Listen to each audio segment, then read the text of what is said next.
नमस्कार, स्वागत आहे आपल्या सर्वांचं आपल्या SK एज्युकेशन या ऑनलाईन लर्निंग प्लॅटफॉर्मवर आणि आपल्या MPSC लाईव्ह बॅचमध्ये. आपण आपल्या दुसऱ्या प्रकरणाला सुरुवात केलेली आहे. प्रकरणाचं नाव आहे प्रपोजिशन आणि प्रपोजिशन या चॅप्टरमधील आजचा आपला 10वा पार्ट आहे. या 10व्या पार्टमध्ये आज पुन्हा एकदा आपण समजून घेणार आहोत की प्रपोजिशन टू हे कशा पद्धतीने सेंटेन्सेसमध्ये यूज केले जाते. कालही आपण जो 9वा पार्ट पाहिला प्रेपोजिशनचा त्याच्यामध्ये आपण सुरुवात केली की प्रपोजिशन टू हे कोणकोणत्या शब्दांसोबत वापरलं जातं आणि आज पुन्हा एकदा आपण ते कंटिन्यू करणार आहोत. माझा आवाज जर क्लिअरली येत असेल तर कृपया कमेंट बॉक्समध्ये यस टाईप करा. लगेचच आपण आपल्या लाईव्ह लेक्चरला सुरुवात करणार आहोत. Thank you Prashant sir, thank you Anil sir. चला सुरुवात करूया आजच्या आपल्या लाईव्ह लेक्चरला. पुन्हा एकदा आपण पाहणार आहोत की प्रपोजिशन टू हे कोणकोणत्या शब्दांसोबत वापरलं जातं. तत्पूर्वी काल आपण इथपर्यंत आलो होतो की ॲग्री जो शब्द आहे या ॲग्री शब्दासोबत आपण विथ हेही प्रेपोजिशन वापरतो, ॲग्री या शब्दासोबत आपण टू हेही प्रेपोजिशन वापरतो आणि ॲग्री या शब्दासोबत आपण ऑन हेही प्रेपोजिशन वापरत असतो. म्हणजे ॲग्री या शब्दासोबत विथ हेही वापरलं जातं, ॲग्री या शब्दासोबत टू ही वापरलं जातं आणि ॲग्री या शब्दासोबत ऑन ही वापरलं जातं. जेव्हा आपण एखाद्या व्यक्तीशी ॲग्री असू तेव्हा ॲग्री विथ वापरलं जाईल. जेव्हा व्यक्तीने एखादं प्रपोजल दिलेलं असेल, जेव्हा व्यक्तीने एखादं ऑफर दिलेली असेल किंवा व्यक्तीने एखादं स्टेटमेंट दिलेलं असेल किंवा व्यक्तीने एखादं ॲग्रीमेंट दिलेलं असेल, त्याच्यावर जर आपण सहमत असू, त्याच्यावर जर आपण ॲग्री असू तर ॲग्री नंतर टू हे प्रपोजिशन वापरलं जाईल आणि जर एखादं मॅटर असेल तर त्याच्यासोबत ॲग्री नंतर आपण ऑन हे प्रपोजिशन वापरत असतो. इथपर्यंत आपण काल आलेलो होतो. ओके, आत्ता आपण काय करूया की याला तर कंटिन्यू करूया, परंतु आत्तापर्यंत आपण जे काही प्रपोजिशन्स घेतलेले आहेत त्या प्रपोजिशन्सवर पुन्हा एकदा काही नवीन प्रश्न मी तुमच्यासाठी घेऊन आलेलो आहे, जेणेकरून आपल्याला अशा प्रश्नांचा सराव झाला पाहिजे आणि आपल्याला कळलं पाहिजे की आत्तापर्यंत आपण जे टू प्रेपोजिशन शिकलो किंवा आतापर्यंत आपण जे फॉर प्रेपोजिशन शिकलो किंवा आतापर्यंत हे समजून घेतलं की ऑफ कुठे वापरले जाते, आतापर्यंत आपण इन, बाय, इनटू आणि ऑन हे प्रेपोजिशन्स कोणकोणत्या शब्दांसोबत वापरले जातात याचा एक छोटासा रिव्हिजन व्हायला पाहिजे. म्हणून काही प्रश्न पुन्हा एकदा मी तुमच्यासमोर घेऊन आलेलो आहे आणि आधी आपण या प्रश्नांना सोडवूया, त्यानंतर पुन्हा एकदा आपलं कंटिन्यू करूया प्रेपोजिशन टू.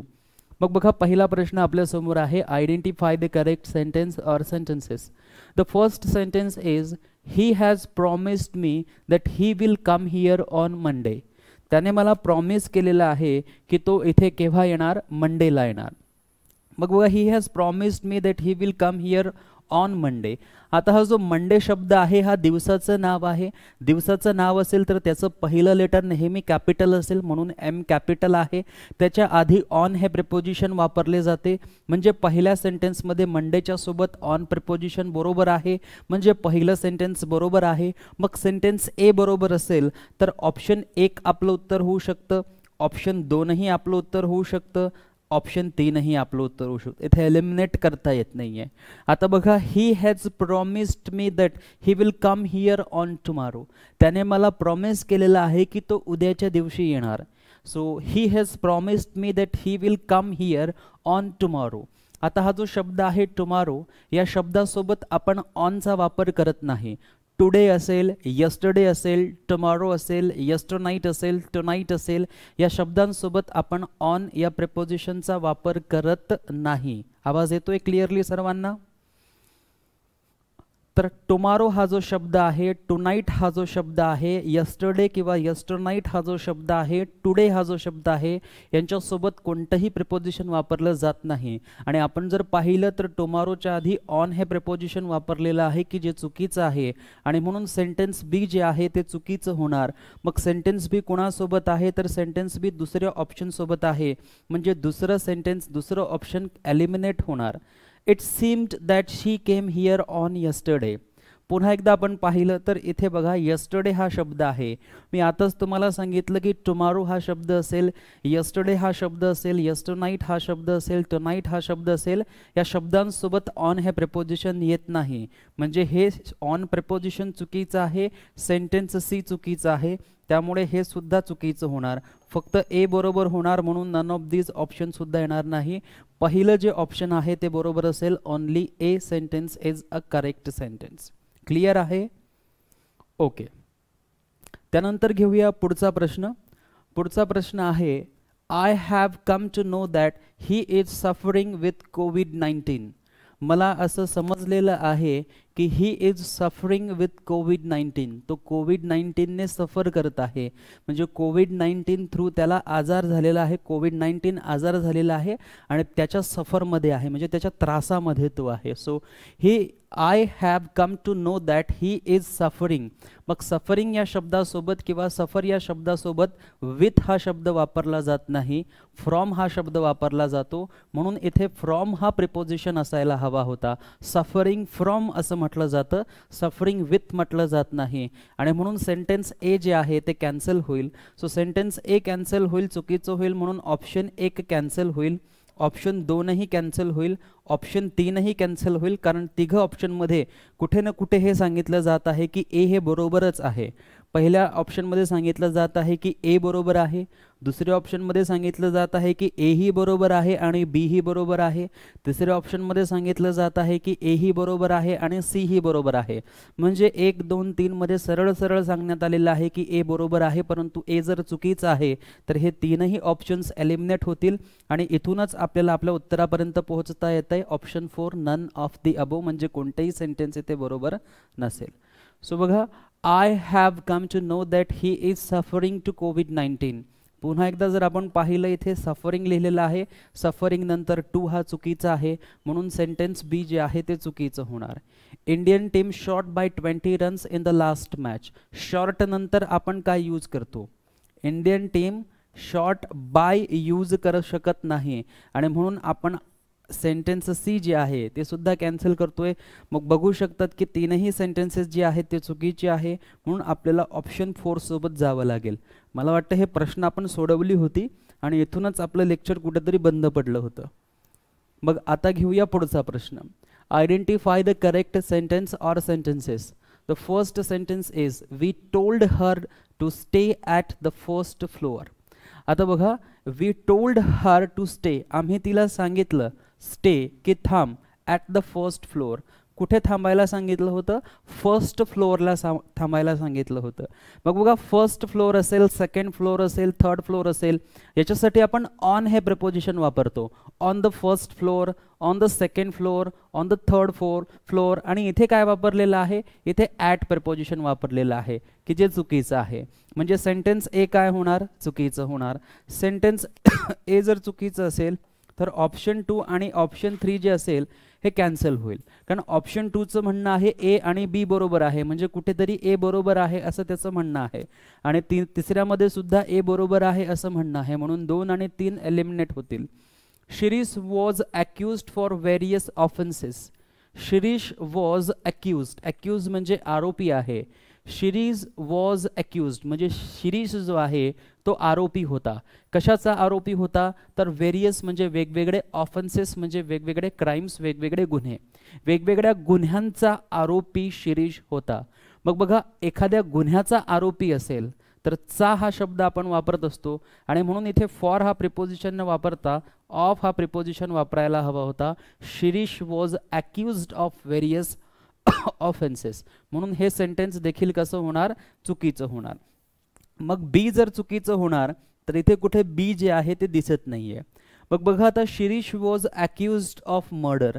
आता इथे बघा, शिरीष वॉज अक्यूज्ड काय आहे? आरोपी आहे, परंतु कशाच्या तरी आरोपी असणं महत्त्वाचं आहे. मर्डरचा आरोपी आहे, मर्डरचा आरोपी, म्हणून अक्यूज नंतर ऑफ हे प्रिपोजिशन जे आहे ते बरोबर आहे. म्हणजे सेंटेन्स सी जे आहे हे सेंटेन्स सी बरोबर आहे. सेंटेन्स सी बरोबर आहे, म्हणून ऑप्शन 1 आपल्याला पिकअप करावं लागेल. चौथं ऑप्शन जे आहे ते कॅन्सल होईल. एक ऑप्शन आपल्याला देता येईल, पहिलं option, and only C sentence is the correct sentence. इथपर्यंत कोणाला काही अडचण असेल तर आपण कमेंट बॉक्समध्ये आपला डाऊट जो आहे तो टाईप करू शकतात. आपल्या डाऊटचं समाधान करण्याचं संपूर्ण जे काही रेस्पॉन्सिबिलिटी असेल ते माझी असेल, प्रयत्न करेल. ठीक. टू प्रेपोजिशनचे लेक्चर कधी होईल? हेच जे लेक्चर आहे हे टू प्रेपोजिशनचे आहे आणि कालचं जे लेक्चर आहे तेही टू या प्रेपोजिशनवर आधारित आहे. आपण इथे फिक्स्ड वर्ड सोबत टू प्रेपोजिशन बघतोय. अजून आपण डायरेक्शन बेस प्रेपोजिशन पाहिलं नाही. ऑन म्हणजे जर एखादा सरफेस असेल आणि त्याच्यावर काही वस्तू असेल तर तिला आपण ऑन म्हणतो. एखादी वस्तू वर असेल परंतु सरफेसला चिटकलेली नसेल तर मग ती एकतर ओव्हर असेल किंवा अबोव असेल.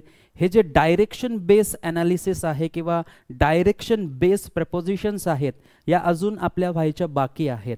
आधी सुरुवातीला आपण एक ओरिएंटेड पार्ट घेतोय जो MPSC मुख्य परीक्षांसाठी महत्त्वाचा असतो आणि त्यानंतर मग आपण डायरेक्शन बेस प्रेपोजिशन जे आहेत ते घेणार आहोत. पुढचा प्रश्न आहे, I am grateful to you and your friends. आता बघा, ग्रेटफुल या शब्दानंतर नेहमी फॉर हे प्रेपोजिशन वापरलं जातं. मग इथे जर आपण पाहिलं तर टू हे प्रेपोजिशन आहे म्हणून सेंटेन्स ए कॅन्सल होणार. आय एम ग्रेटफुल नंतर ऑफ चुकीचं आहे म्हणून सेंटेन्स बी कॅन्सल होणार. आय एम ग्रेटफुल नंतर फॉर लिहिलेलं आहे, फॉर प्रिपोजिशन बरोबर आहे म्हणजे सेंटेन्स सी जे आहे ते बरोबर होणार. सो ए अँड बी जर कॅन्सल झाले तर हा ए आणि हा ए इथून कॅन्सल होणार म्हणजे ऑप्शन 2, 3 कॅन्सल होणार. फक्त सी बरोबर आहे म्हणून आपल्याला पहिल्या ऑप्शन सोबत जावं लागणार. चौथा ऑप्शन कॅन्सल होणार. Only C sentence is the correct sentence. छोटासा शब्द आहे, ग्रेटफुल नंतर फॉर हा प्रिपोजिशन आला पाहिजे. त्यानंतर जाऊया पुढच्या प्रश्नाकडे. पुढचा प्रश्न आहे, identify the correct sentence and the sentence is Rahul is habitual of watching TV on every day. आता बघा, हॅबिच्युअल हा जो शब्द आहे, हॅबिच्युअल या शब्दानंतर ऑफ हा प्रिपोजिशन वापरला जातो. हॅबिच्युअल हा जो शब्द आहे याचा अर्थ होतो सवय असणे. आय एम हॅबिच्युअल ऑफ म्हणजे मला सवय आहे. यू आर हॅबिच्युअल ऑफ म्हणजे तुम्हाला सवय आहे. शी इज हॅबिच्युअल ऑफ म्हणजे तिला सवय आहे. एव्हरीवन इज हॅबिच्युअल ऑफ म्हणजे प्रत्येकाला सवय आहे. बघा, राहुल इज हॅबिच्युअल ऑफ बरोबर आहे. So Rahul is habitual of watching TV. राहुलला TV पाहण्याची सवय आहे. Rahul is habitual of watching TV आणि कधी तर एव्हरीडे म्हणजे दररोज राहुलला TV बघण्याची सवय आहे. So Rohit is habitual of watching TV on everyday. परंतु हा जो एव्हरीडे शब्द आहे या एव्हरीडे शब्दासोबत ऑन हे प्रिपोजिशन वापरलं जात नाही, किंबहुना कोणतंच प्रिपोजिशन वापरलं जात नाही.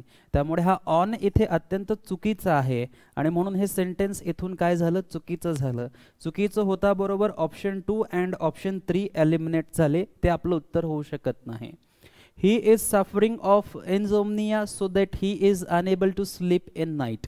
आता बघा या ठिकाणी ही इज सफरिंग, सफरिंग नंतर आत्ताच सांगितलं कोणतं प्रिपोजिशन वापरलं जातं, फ्रॉम. इथे कोणतं वापरलेलं आहे, ऑफ. सो हे सेंटेन्स कसं आहे, चुकीचं आहे. सो बी चुकीचं होणार.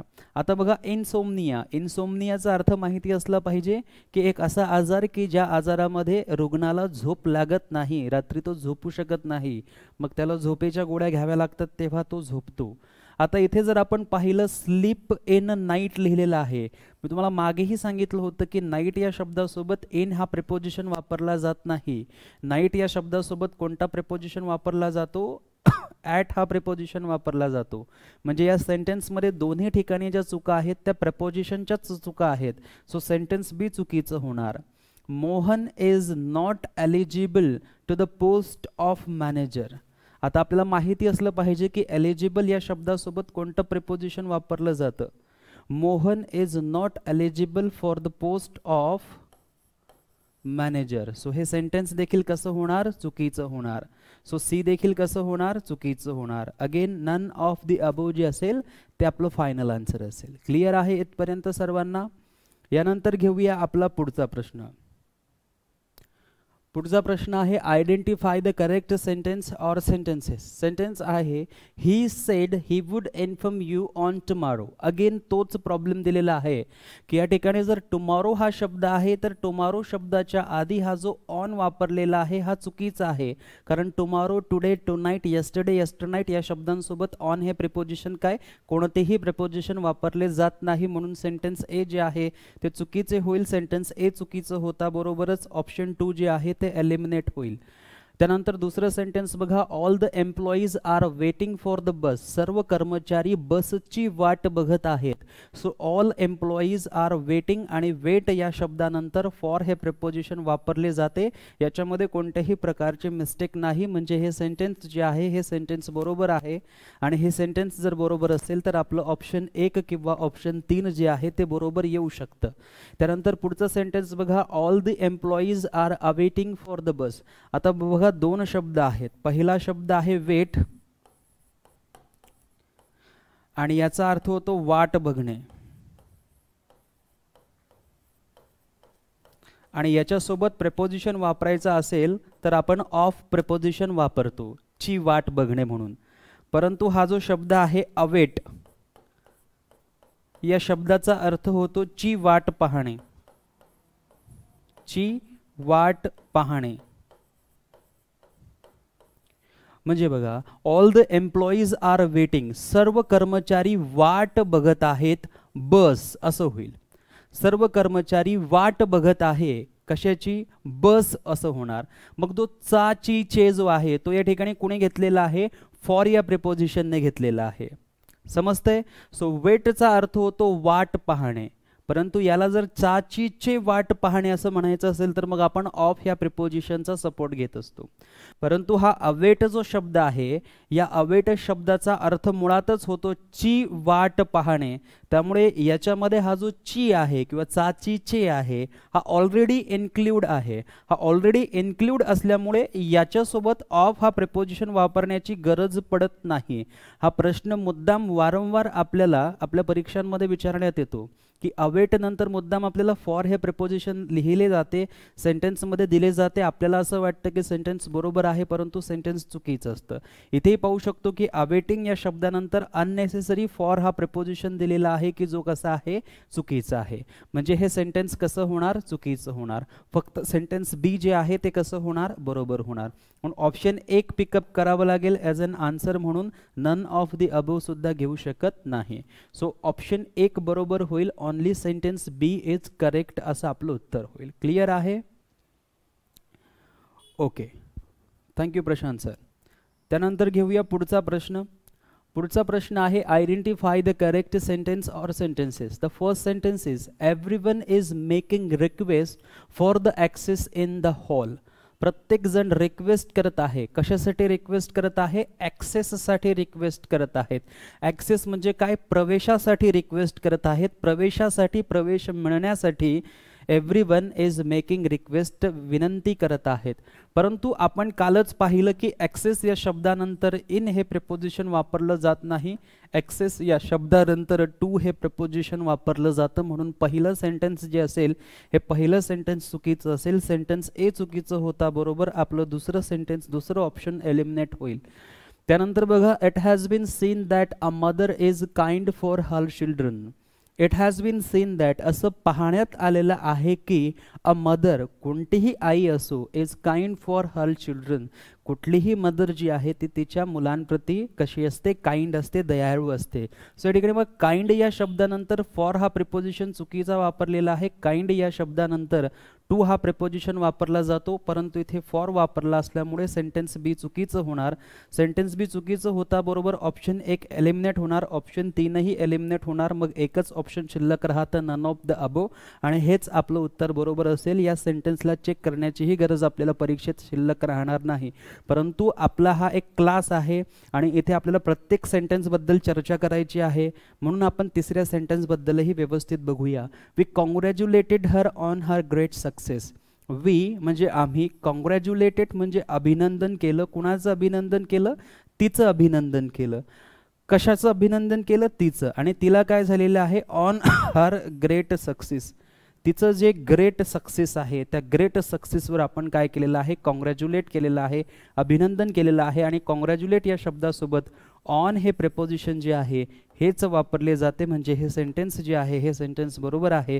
परंतु ऑप्शनमध्ये ओनली सी इज करेक्ट असं कुठेही दिसत नाही, म्हणून आपल्याला नन ऑफ दी अबो या उत्तराचा, या ऑप्शनचा सपोर्ट घेऊन आपलं उत्तर फायनल करावं लागेल. तर अशा पद्धतीने अनेक प्रश्न आपल्याला वेगवेगळ्या पद्धतीने विचारले जाऊ शकतात. छोटे छोटे पॉईंट्स जर आपले क्लिअर असले तर नक्कीच आपल्याला परीक्षेमध्ये व्यवस्थित मार्क्स मिळू शकतात. फक्त आपल्याला काय करायचं आहे की राईट गायडन्स थ्रू जायचं आहे. आता आपण आपल्या या ऑनलाईन कोर्समध्ये, या लाईव्ह कोर्समध्ये काय करतोय की वेगवेगळ्या प्रकारचे प्रश्न तुमच्यासमोर घेऊन येत आहेत, म्हणजे या प्रश्नांचाही सराव होईल. म्हणजे तुम्हाला नेमकं कळेल की अशा पद्धतीचे प्रश्न तर येतातच, हे सर्वांना माहिती आहे, परंतु नेमकं सेंटेन्स हे कोणत्या ठिकाणी चुकवलं जाऊ शकतं, नेमक्या सेंटेन्समध्ये प्रिपोजिशनच्या मिस्टेक्स कशा केल्या जाऊ शकतात, याचं जर तंत्र आपल्याला व्यवस्थित कळालं तर नक्कीच आपल्याला प्रिपोजिशनचे जे 2 प्रश्न येतात त्याचे अचूक उत्तरं देता येऊ शकतात. आणि फार सोपं आहे, फक्त थोडासा इंटरेस्ट घेऊन जर आपण हे सर्व लेक्चर्स पाहिली तर नक्कीच आपल्याला या सर्व लेक्चर्सचा जो आहे तो फायदा होणार आहे. सो बघा, पुढचा सेंटेन्स अत्यंत महत्त्वपूर्ण आहे, प्रश्न अत्यंत महत्त्वपूर्ण आहे. प्रश्न आहे, identify the correct sentence. Sentence A Sita married with Ram. आता आपल्याला माहिती आहे की मॅरिड या शब्दासोबत कोणतं प्रेपोजिशन वापरलं जातं, विथ हे प्रेपोजिशन वापरलं जातं, परंतु हे प्रेपोजिशन चुकीचं आहे आणि म्हणून सेंटेन्स ए जे आहे ते कसं आहे, चुकीचं आहे. जनरली 99% स्टुडंट्स जे असतात ते अशा प्रकारचे मिस्टेक करतात की मॅरिडसोबत त्यांना असं वाटतं की विथ हे प्रेपोजिशन यूज करता येतं, परंतु we can not use with preposition with married word. आता बघा इथे, Rama did not marry to Sita. आता मॅरी हा जो शब्द आहे की ज्याच्यासोबत विवाह केलेला आहे, ज्याच्यासोबत लग्न केलेलं आहे, अशा व्यक्तीचं नावही पुढे दिलेलं असेल तर मग आपण मॅरी किंवा मॅरिड या शब्दानंतर टू हे प्रेपोजिशन वापरत असतो. सो इथे बघा, Ram did not marry to Sita, म्हणजे मॅरी या शब्दानंतर इथे जो टू दिलेला आहे तो बरोबर आहे, म्हणजे सेंटेन्स बी बरोबर आहे. मग सेंटेन्स ए चुकीचं आहे, म्हणून या ठिकाणी आपण दुसरं ऑप्शन जे आहे ते चुकीचं केलेलं आहे. त्यानंतर बघा, Ramlal married of his 4 daughters. आता बघा, लग्न करणे ही एक वेगळी गोष्ट आहे आणि लग्न करून देणे ही एक वेगळी गोष्ट आहे. म्हणजे मुलं मुली हे विवाह करतात, विवाह करणे ही एक परंपरा आहे, परंतु विवाह जुळवून देणे, आजकाल पालक वर्ग जे असतात म्हणजे आई वडील हे आपलं लग्न जुळवून देत असतात, आपलं लग्न करवून पण देत असतात. आणि म्हणून इथे सांगितलेलं आहे की रामलाल जो आहे तो एक पिता आहे, एक वडील आहे, एक फादर आहेत. Married of his 4 daughters. Ramlal या व्यक्तीने आपल्या 4 मुलींचे लग्न लावून दिलेले आहेत, 4 मुलींचे विवाह संपन्न केलेले आहेत. मग जेव्हा मॅरिड नंतर ऑफ हा शब्द येईल तेव्हा तो चुकीचा असेल. आणि इथे लग्न थोडी ना केलेलं आहे, रामलालने डॉटरसोबत थोडी ना कोणी लग्न करू शकतं. सो या ठिकाणी लग्न लावून दिलेलं आहे, विवाह सोहळा संपन्न करून दिलेला आहे, म्हणून मॅरी या शब्दानंतर आपण OFF ऑफ या शब्दाचा प्रयोग करून विवाह सोहळा संपन्न करणे किंवा लग्न लावून देणे किंवा विवाह करून देणे या अर्थाने मॅरी या शब्दानंतर ऑफ हे प्रिपोजिशन आपण वापरू शकतो.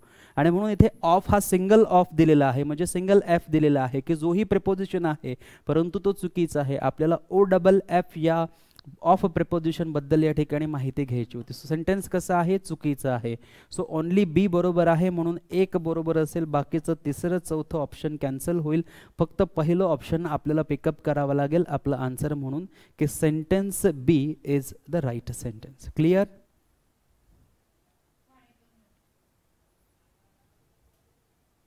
ओके. त्यानंतर पुढचा प्रश्न आहे, identify the correct sentence or sentences. अत्यंत सोपा प्रश्न आहे, खूप सोपा प्रश्न आहे आणि या प्रश्नाचं उत्तर आपण देण्याचा प्रयत्न करावा अशी माझी इच्छा आहे. त्यामुळे ऑप्शन 1 बरोबर, 2 बरोबर, 3 बरोबर, 4 बरोबर, जे काही आपल्याला बरोबर वाटत असेल ते कमेंट बॉक्समध्ये आपण टाईप करू शकता.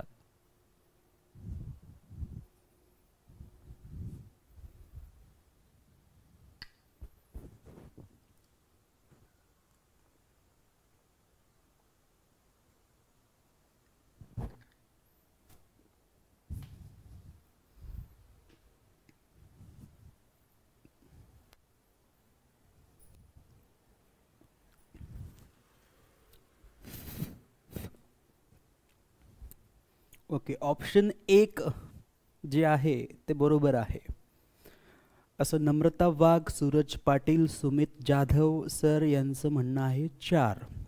ओके, चेक करूया. चला, पहिलं सेंटेन्स आहे Rahul is inferior than Rohit in studies.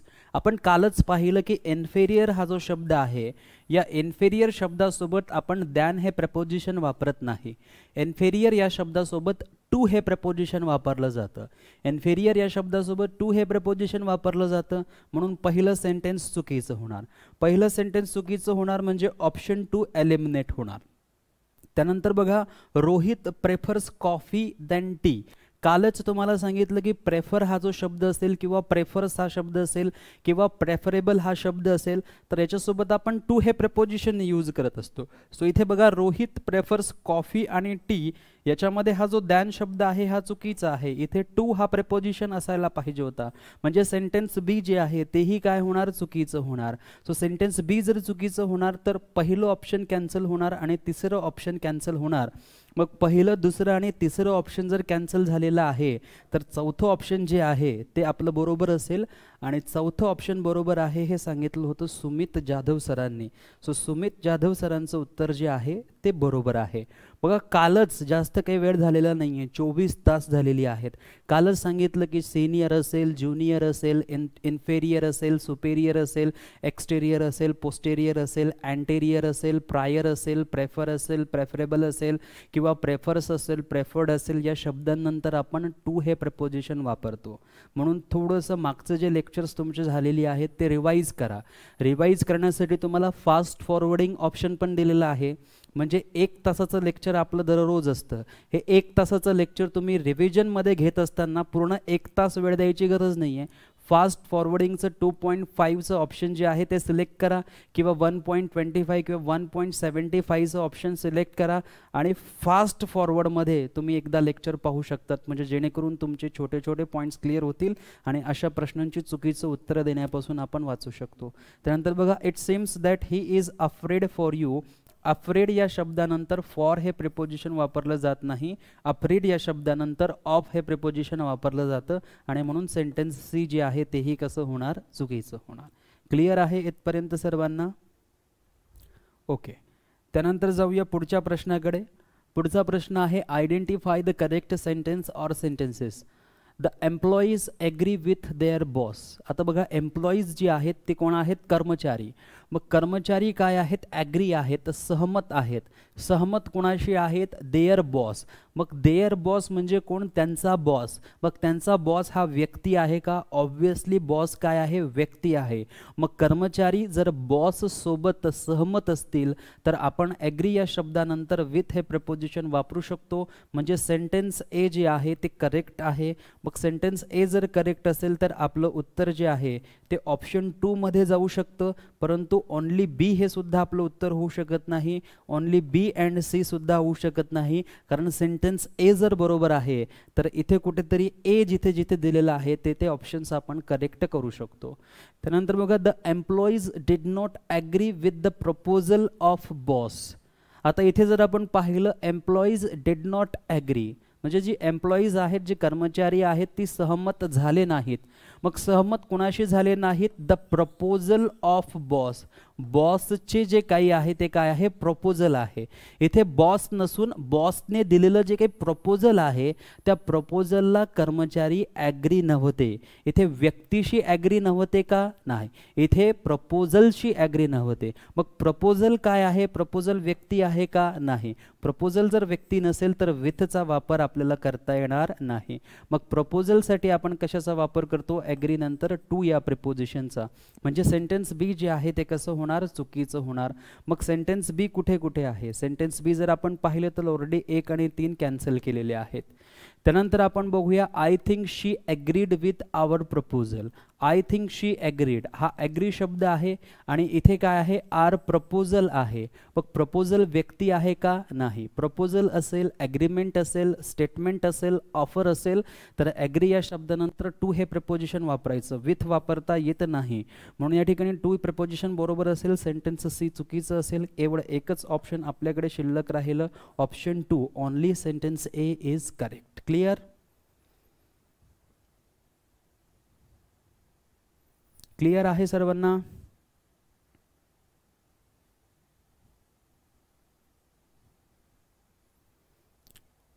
Okay, thank you. चला पुढचा प्रश्न घ्या. Identify the correct sentence or sentences. Ramlal is not accused for the murder. आता अक्युज्ड म्हणजे काय? आरोपी. मग आरोपी हा कशाचा आहे? मर्डरचा आहे. आरोपी मर्डर. बघ इथे फॉर हे प्रपोजिशन येईल का? नाही. अक्युज्ड ऑफ मर्डर असं येणार, म्हणून हा फॉर चुकीचा आहे. इथे अक्युज नंतर ऑफ पाहिजे. सेंटेन्स ए चुकीचा आहे. सेंटेन्स ए चुकीचा आहे, म्हणून ऑप्शन 2 कॅन्सल होणार.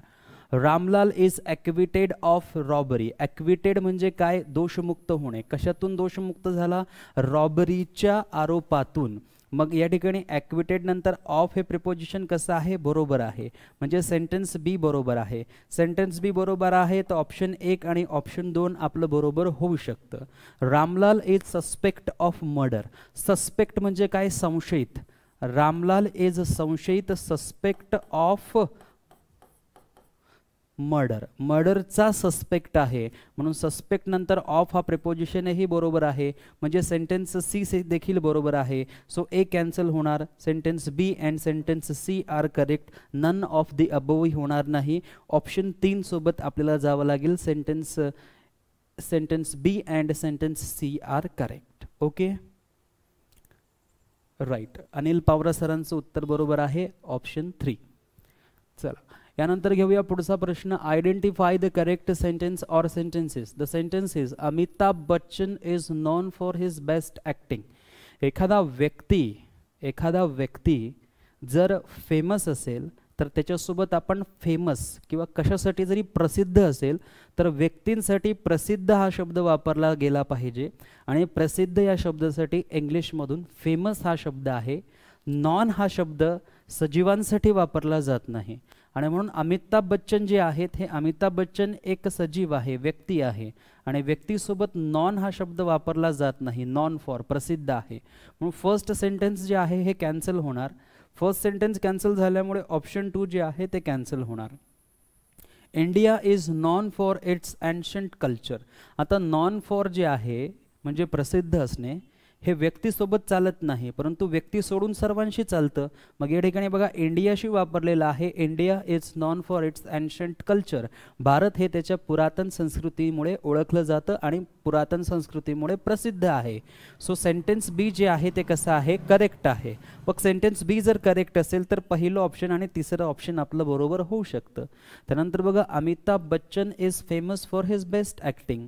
मग इथे सेंटेन्स आहे अमिताभ बच्चन, त्याच्यानंतर आहे फेमस आणि फेमस नंतर फॉरही बरोबर आहे, म्हणजे सेंटेन्स सी जे आहे ते कसं आहे? बरोबर आहे. So sentence B and C जर बरोबर असेल तर ऑप्शन 3 आपलं बरोबर असेल. ऑप्शन 4 चुकीचं होईल, 1 चुकीचं होईल, 2 चुकीचं होईल. Only option 3 is correct. Okay,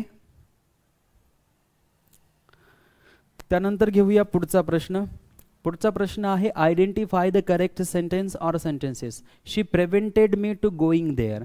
आता प्रिव्हेंट हा जो शब्द आहे या प्रिव्हेंट शब्दानंतर आपण टू हे प्रिपोजिशन वापरत नाही. प्रिव्हेंट या शब्दानंतर कोणतं प्रिपोजिशन वापरलं जातं? फ्रॉम हे प्रिपोजिशन वापरलं जातं, म्हणून पहिलं सेंटेन्स चुकीचं होणार. पहिलं सेंटेन्स चुकीचं झालं म्हणजे एशी रिलेटेड असलेले सर्व चुकीचे होणार. I have taken this television bye loan. हा टीव्ही मी कर्जावर घेतलेला आहे. So I have taken this television bye loan म्हणत नाही, ऑन लोन असं म्हटलं जातं. कर्जावर घेतलेलं आहे. सो सेंटेन्स बी जे आहे तेही चुकीचं होणार, म्हणून बी चुकल्यामुळे ऑप्शन 1 कॅन्सल, ऑप्शन 3 कॅन्सल. आता बघा he was caught red handed on duty. He was caught म्हणजे तो पकडला गेला, आणि पकडला कसा गेला? Red handed. आणि तो कुठे पकडला गेला? On duty. ड्युटी सोबत आपण ऑनचा वापर करू शकतो का? ऑब्व्हियसली येस, आपण वापरू शकतो. म्हणजे सेंटेन्स सी जे आहे ते कसं आहे? बरोबर आहे. मग सेंटेन्स सी जर बरोबर असेल तर ऑप्शन 2 बरोबर असेल, ऑप्शन 4 कॅन्सल होईल. Option 2 is correct. Sentence C is correct. Okay, चला त्यानंतर घेऊया पुढचा प्रश्न. ओके, आता पुढे प्रश्न नाहीये.